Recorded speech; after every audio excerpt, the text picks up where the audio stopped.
এখন বেঁচে থাকার অধিকারের ব্যাপারে এসে গেছে। সোশ্যাল মিডিয়াতে একটা দেখা গেছে যে তারা বলছে যে ডেইলি স্টার এবং প্রথম আলোর যারা সাংবাদিক তাদের ঘরে ঘরে গিয়ে তাদেরকে হত্যা করতে হবে। আপনারা জানি না দেখেছেন কিনা।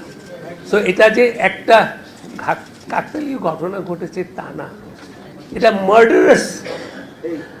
আরেকটা কথা বলতে চাই, প্রথম দিনে আমি এটা অত সচেতন ছিলাম না। আমার প্রায় 25-26 জন সহকর্মী তারা ছাদে আটকে পড়েছিলেন।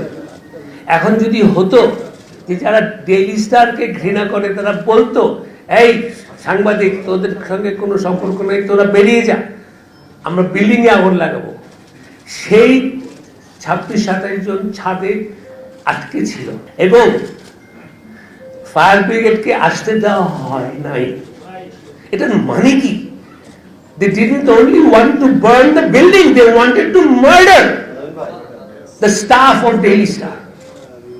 So we have entered, এটা ফখরুল ভাই খুব সুন্দরভাবে বললেন যে we have not only to just react, stand together, but we have to respond. We have entered into an era of murder. মত প্রকাশ তো অনেক দূর হয়ে গেছে, এখন বেঁচে থাকার অধিকারের ব্যাপারে এসে গেছে।